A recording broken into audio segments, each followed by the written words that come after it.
அஸ்ஸலாமு அலைக்கும் அன்பார்ந்த அனைத்து உறவுகளுக்கும் இனிய மதிய வணக்கம். இலங்கையில் முஸ்லிம்களுக்கு ஏன் ஒரு பிரதிநிதித்துவம் கொடுக்கவில்லை? அன்னுடைய அரசாங்கம் ஏன் இப்படி பண்ணியது? பலரும் பலவிதமான விமர்சனங்களும் கேள்வியும் கேட்குறாங்க. அதே மாதிரி மேடையில் நின்ற அனூர திடீரென காணாமல் போனார் அம்பாறை மாவட்டத்தில். அதற்கான காரணம் என்ன? பல முக்கிய தகவல்கள் இருக்குது. தயவு செய்து என்னுடைய வீடியோவை பிடிச்சிருந்தா ஸ்கிப் பண்ணாமல் கடைசி வரைக்கும் பாருங்கள், லைக் பண்ணுங்கள், சப்ஸ்கிரைப் பண்ணுங்கள்.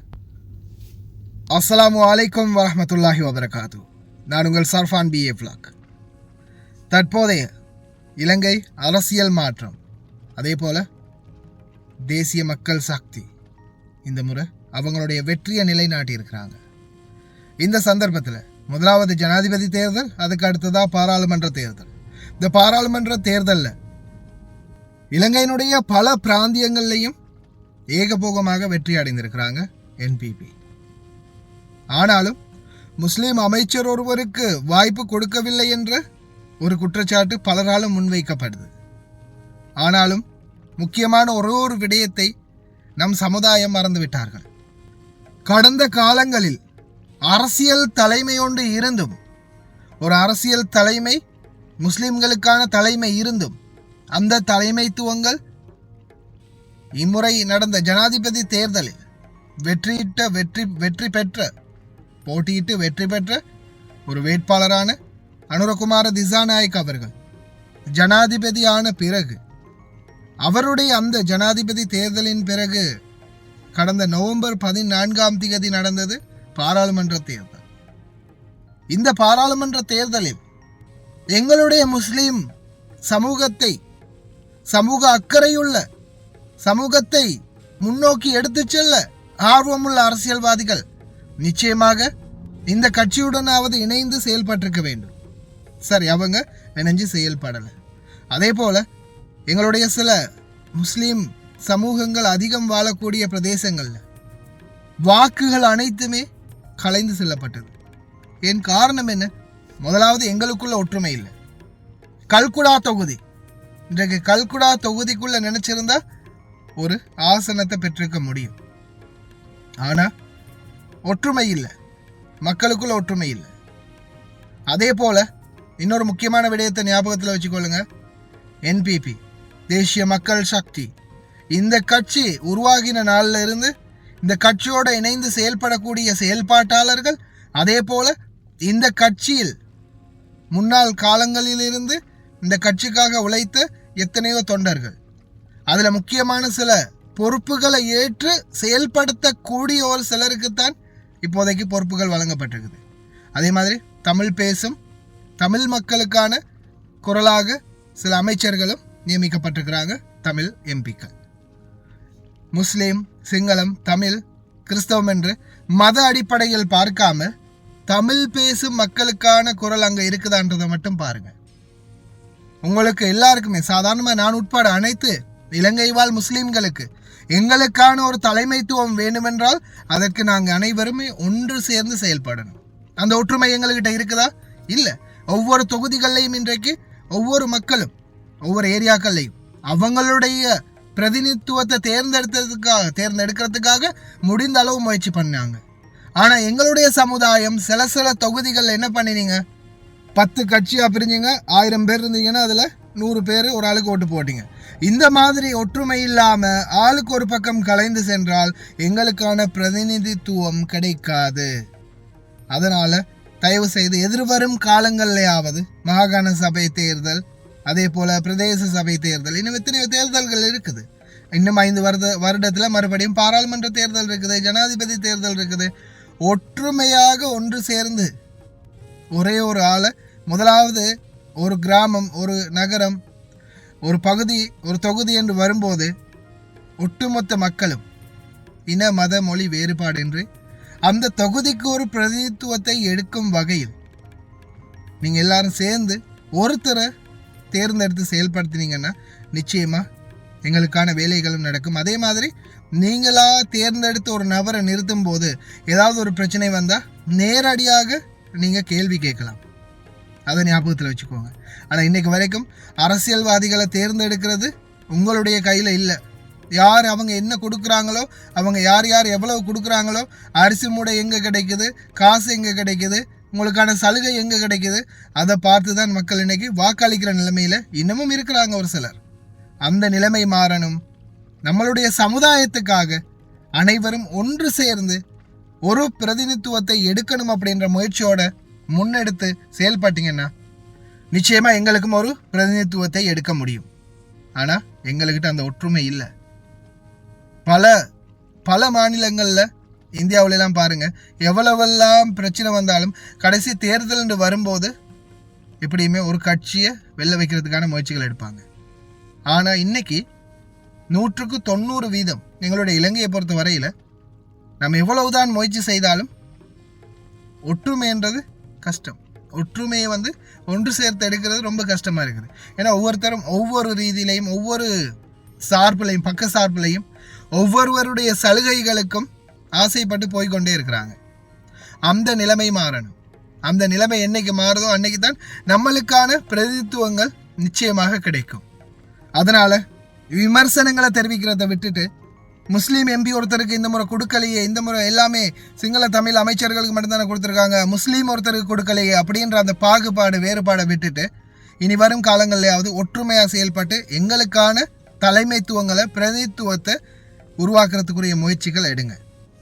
இப்போ இருக்கிற அமைச்சர்களே, இப்போ புதிதாக வந்திருக்கிறவங்களுக்கே 1000 விமர்சனங்கள் இருக்குது. அதற்குள்ள இப்போ என்பிபி கட்சியில் 2 பேர் தேர்ந்தெடுத்து, இன்னும் 2 பேர், அதை விட அதிகமானவர்கள் இருக்கிறாங்க. இன்னும் 2 பேர், முக்கியமான 2 பேர் தேர்ந்தெடுக்கப்பட்டிருக்கிறாங்க. இருந்தாலும் அவங்களும் இதே சூழல் தான். இப்போ அந்த நிருபர்கள் பேட்டி எடுக்கும்போது என்ன சொல்கிறாங்க, எல்போட் எங்கன்னு கேட்குறாங்க.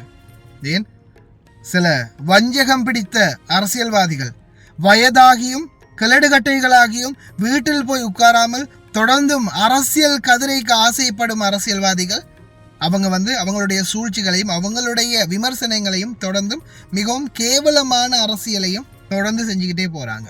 அதனால தான் இன்னைக்கு இந்த நிலைமை. ஆனால் இந்த நிலைமை மாறும். அதற்கு உங்கள் அனைவரிடமும் ஒன்று கூடி ஒற்றுமையாக செயல்படக்கூடிய தன்மை வரணும். ஒவ்வொரு பகுதிகளையும், ஒவ்வொரு ஏரியாக்கள்லையும் இந்த நிலைமை மாறணும். மக்களுக்கு ஒருத்தர் மேலே நம்பிக்கை வந்தால் போதும்.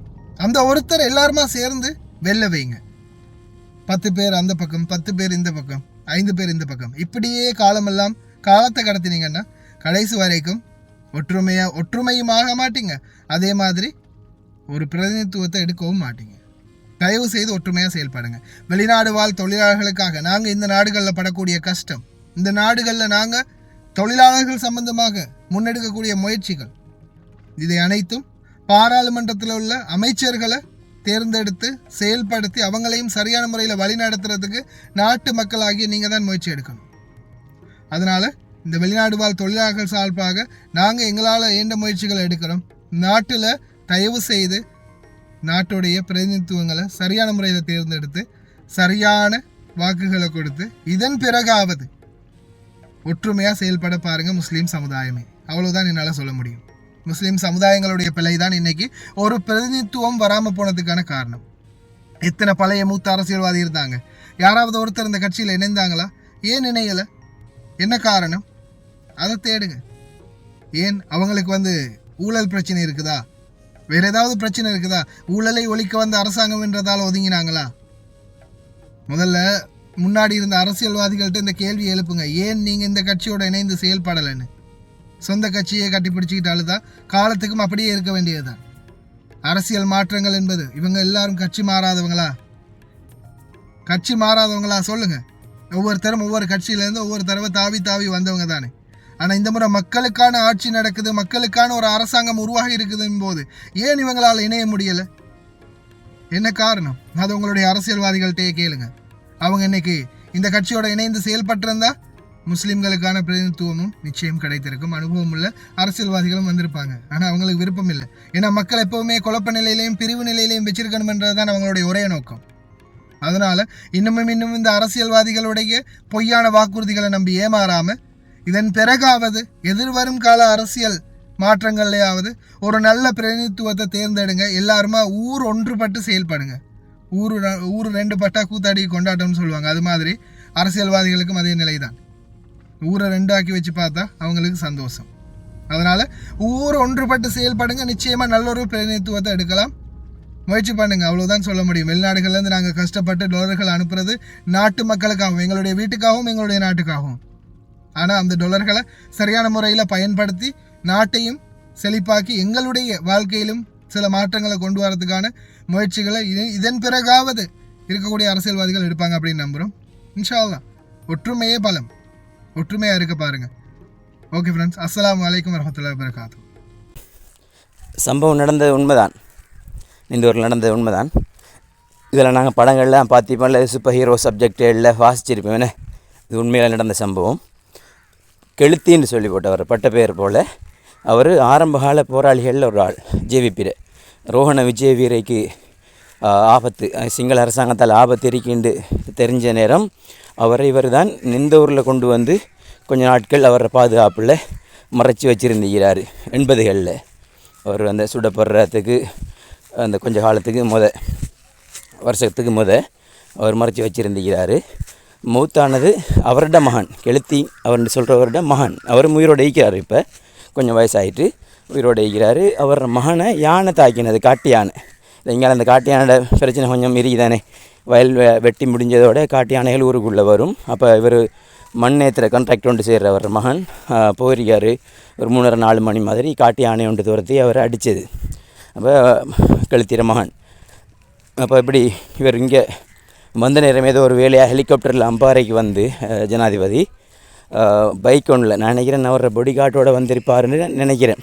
அவர் ஓடி வர இவர் பின்னால் இருந்து வந்தார் தெரியாது. சத்தம் இல்லாமல் இந்த மவுத்து வீட்டுக்கு வந்து அவரை கெளுத்தியை சந்திச்சுக்கிறார். தன் தலைவனை உயிரை காப்பாற்றி சேஃபாக அனுப்பி வச்ச அந்த நன்றி கடனுக்கு ஆகிக்கும். நீ அவர் மகன் தானே மூத்தாயினை யானை அடித்து அப்போ வந்து சத்தம் இல்லாமல் அவரை பார்த்துட்டு போயிருக்கிறார். அப்போ இந்த சம்பவம் வந்து பெருசாக யாருக்கும் தெரியாது. அவங்க அந்த வீட்டாக்கள் தான் ஒரு 3 நாளைக்கு பிறகு அவங்க லீக் ஆகினாங்க அந்த சம்பவத்தை எப்படி ஜனாதிபதி வந்தேன்ட்டு சொல்லி. அப்படி ஒரு தலைவர் வந்துட்டு போய்கிறார். உண்மையிலே அதிசயமாக இருக்கு சபரிமகின். நாங்கள் இதுக்கு முதல் இந்த இலங்கட வரலாற்றில் கேள்விப்படாத பார்க்காத ஒரு தலைவன். நல்லபடியாக அமையணும் அவர் ஆட்சி, சகல இன மக்களுக்கும் ஒரு பிரச்சனை இல்லாமல். இதுக்கு முதல் நமக்கு நடந்த கசப்பான அனுபவங்கள் இனியும் இல்லாமல் நல்லபடியாக அமையணும்னு நம்ம பிரார்த்திச்சு கொள்ளுவோம். உண்மையிலேயே ஒரு அதிசயமான சம்பவங்கள் தான் இதெல்லாம். அதுவும் இந்த நாட்டில் இப்படி ஒரு தலைவன் இருக்கிறது. විවිධ තලවල වැඩ කරලා තිබෙනවා. ඔබ වෘත්තීවේදීන් හැටියට වැඩ කරලා තිබෙනවා. ඔබ දේශපාලන ක්‍රියාධාරකයන් හැටියට වැඩ කරලා තිබෙනවා. ඒ නිසා ඔබ හැම දිනම කැබිනට් එකට අලුත්, පාර්ලිමේන්තුවට අලුත්, හැබැයි දේශපාලනට අලුත් නෑ. වැඩ කරන්න අලුත් නෑ. ඒ නිසා අපි හිතනවා ජනතාවට අලුත් පන්නේ ආදර්ශයන් ගණනාවක් මේ කැබිනට් මණ්ඩලයට අරන් දෙන්න පුළුවන් වේවි කියලා. ඒ හැකියාව ඔබට තිබෙනවා. ඒ වමනාව තිබෙනවා. මේ පෞද්ගලිකව දන්න ඔබ අදූසිතයි, ඔබ අවංකයි. ඔබට මේ කාර්යභාරය ඉටු කර ගැනීම සඳහා අප්‍රතිහත ධෛර්යයක් තිබෙනවා. ඒ නිසා ඔබ මේ කාර්ය නියමාකාරයෙන් ඉටු කරයි කියලා දැඩි විශ්වාසයක් අපිට තිබෙනවා. එක වෙලාවකදී තිබුණේ අපේ දේශපාලන අරමුණු වෙනුවෙන් ව්‍යාපාරය ගොඩනගන්න ජනතාව ආමන්ත්‍රණය කරන්න.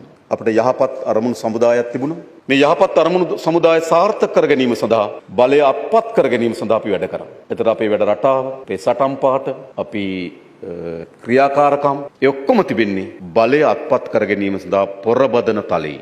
අපි උපක්‍රම ඒ ඔක්කොම තියෙනවා. අපි පොරබදලා මේ අවශ්‍යතාවය මේ රටේ පුරවැසියන්ට ඒත්තු ගන්නලා තියෙනවා. ඒක තමයි ප්‍රතිඵලය. හැබැයි තවදුරටත් අපි මනින්නේ දේශපාලන සටන් පාටවල නිවැරදිතාවයෙන් පමණක් නොවේ. මම හිතන සැප්තැම්බර් 21කට පෙර එහෙම නැත්නම් නොවැම්බර් 14ට පෙර අපි මනුන් ලැබුවේ අපේ සටන් පාට, අපේ මතවාදයන්ගේ තියෙන නිර්වුල්භාවය මත. හැබැයි නොවැම්බර් මාසේ 14 ඉඳන් පසුව අපි මනින්න පටන් ගන්නේ ආණ්ඩුකරණයේදී අපි යහපත්ද නැද්ද කියන සාධකය. ඒ නිසා අපි දීර්ඝ කාලයක් දරලද වෙහිස ජනතාවගේ අපේක්ෂාව, ඔවුන් අපේක්ෂා කරන අරමුණු මේ සියල්ල සාර්ථක කර ගැනීමේදී අපේ ඉලක්ක සඳහා මෙහෙවීම සඳහා යහපත් ආණ්ඩුකරණය අවශ්‍යයි. තවදුරටත් අපි මැනින්නේ සටන් පාට මතවාදවල නෙවෙයි. අපි අද සිට මැනින්නේ අපේ සටන් පාටේ මතවාදවලට කොච්චර පණ පොවන්න සමත්ද කියන පාලනයක් ලෙස. එනිසා ජයග්‍රහණ විශාල වගේම මේ ජයග්‍රහණ විසින් අපි වෙත පවරා තිබෙන වගකීමු ඒ හා සමාන ලෙස බරයි. සමහර අවස්ථාවල කිව්වා අපි ජයග්‍රහණය සඳහා පොරබදමු. ඊට පස්සේ ජයග්‍රහණයෙන් පසුව ඊට අදාළ ශක්්‍යතාවයේ තිබෙන, ඊට අදාළ හැකියාව තියෙන කණ්ඩායම් ඉදිරි පියවර ගෙනියයි කියලා. හැබැයි හොඳට හෝ නරකට ජයග්‍රහණය සඳහා පොරබදන්න සිද්ධ වුණා අපිට. ජයග්‍රහණයෙන් පසුව ඒ කාර්ය සාර්ථක කර ගැනීමේ පොරබැදීමේ නියමවරුන් බවට අපපත් වී තිබෙනවා. ඔබ මත තමයි මේ සියල්ල තියෙන. ඔබ තමයි කේන්ද්‍රය. ඔබ මොනතරම් ඔබගේ ශේෂ්ත්‍ර ප්‍රතිඵලදායක ලෙස මෙහෙවන්න සමත්ද? ඔබ මොනතරම් ඔබට පැවරී තිබෙන වගකීම ඉටු කිරීම සඳහා සමත්ද? ඔබ මොනතරම් ඔබගේ පුද්ගලික චර්යාවන් බැඳීම් ඉටු කරන්න සමත්ද? මේ මත තමයි අපි ඊළඟ සමත් අසමත්භාවය තීන්දුව කරන්නේ. මම හිතනවා අපිට ආකාර දෙකක වගකීමක් තිබෙනවා. එකක් පොදු ජනයාගේ අරමුණු සහ අපේක්ෂාවන් සඳහා තිබෙන වගකීම. දෙක ව්‍යාපාරයක් වෙනුවෙන් තිබෙන වගකීම. අප විශ්වාස කරනවා මේ බලය කියන්නේ හරි විශේෂ දෙයක්. බලය විසින් බලය උත්පාදනය කරනවා. බලය විසින් බලය ප්‍රසාරණය කරනවා. බලය විසින් යලි යලි බලය පිමගන්නකින් වර්ධනය කරනවා. බලය කියන්නේ එහෙම එකක්. හැබැයි අපි ඉතිහාසයේ දැක තිබෙනවා. මම දැක සමහර තැන්වලත් අවස්ථාවල කියලා තිබෙනවා. සමහර අය මම දැක මෑතකදී මාධ්‍ය සාකච්ඡාවලත් කියලා තිබුණා. බලය දූෂිතයි. අසීමිත බලය අසීමිත ලෙස දූෂිතයි. ඇත්ත. බලය දූෂිතයි. අසීමිත බලය අසීමිත ලෙස දූෂිතයි. ඔප්පු කරලා තියෙනවා. අපේ රටේ අවස්ථා කීපයක් මෙවැනි බලයන් නිර්මාණය වෙලා තිබෙනවා. හැබැයි මේ බලයන්ගේ අවසන් ප්‍රතිඵලය ගත්තොත් ජනතාවට සාධාරණ ප්‍රතිඵල ගෙනත් දුන්නේ නැහැ. ඒ බලයන් හැම විටම රටට ජනතාවට අහිතකර ලෙස උපයෝගී වුණා. නිසා සමහර අය හිතන්න පුළුවන් අසීමිත බලයක් ලැබී තිබෙනවා. මේ අසීමිත බලය අපි කොතැනකට තල්ලු කරයිද කියන සැකයක් සමාජ නිර්මාණය වෙන්න පුළුවන්. කුඩා හෝ සැකයක් තියෙන හැම දෙනාටම මම කියන්නේ අපිට බලය තිබෙන එක ඇත්ත. හැබැයි අපි ඒ වගේම මේ බලයේ සීමාමායින් සහ මේ බලය විසින් අපිට සෙල්ලම් කරන්න අපිට මේ බලය විසින් අපිට හසුරුවන ලබා දී තිබෙන කොටුවේ ප්‍රමාණය අපි දන්නවා. ඒ වගේම ඒ බලයේ අරමුණක් තිබෙනවා. දීර්ඝ කාලයක් අපි ජනතාවට දීලාද යහපත් අරමුණු වල අපේක්ෂාව ඉටු කිරීමේ බලයට පැවරී තිබෙනවා. ප්‍රධාන දේ මේ බලය වගකීම් සහිතයි. කාටද? එක පැත්තකින් පුරවැසියන්ට වගකීම් සහිතයි මේ බලය. අනිත් පැත්තෙන් ව්‍යාපාරයට වගකීම් සහිතයි. එනිසා මම හිතනවා අනපනත් වලින් විවස්ථාවලින් භාවිතාවෙන් කුමනාකාරයේ බලයක් අපිට නිර්මාණය කරලා දුන්නත් මේ බලය අපි හැසිරවීමේදී අපි වගවීමට ලක් විය යුතුයි. එක පැත්තකින් පුරවැසියන්ට අනිත් පැත්ත ව්‍යාපාරයට. අන්න එතනින් තමයි සියල්ල ගලවා යුක්තව බලය හොබවන්න බැරි වෙන්නේ. අපිට වගවීමක් තිබෙනවා, අපිට බැඳීමක් තිබෙනවා. ඒ නිසා මම හිතනවා සාමාන්‍ය පුරවැසියෙක්ට වඩා മന്ത്രിවරයෙකුට ඊට වඩා කැබිනට් අමාත්‍යවරයෙකුට විශාල බලයක් එනවා. හැබැයි මම ඔබ හැමදෙනාම තේරුම් ගන්න මාළුකින් කියන්න ඕනේ. ඔබට එහි සීමාමායින් තියෙනවා. එහි වගවීමක් තිබෙනවා සහ බලයේ බැඳීමක් තියෙනවා. ඒ ආරක්ෂා කරයි කියලා මම විශ්වාස කරනවා. තියෙන දැන් වැඩ පටන් ගන්න එක අපිට ලැබුණු ජනවරම තුලින් ජනතාව විශාල වෙනසක් බලාපොරොත්තු වෙන එක තමයි තහවුරු වෙන්නේ.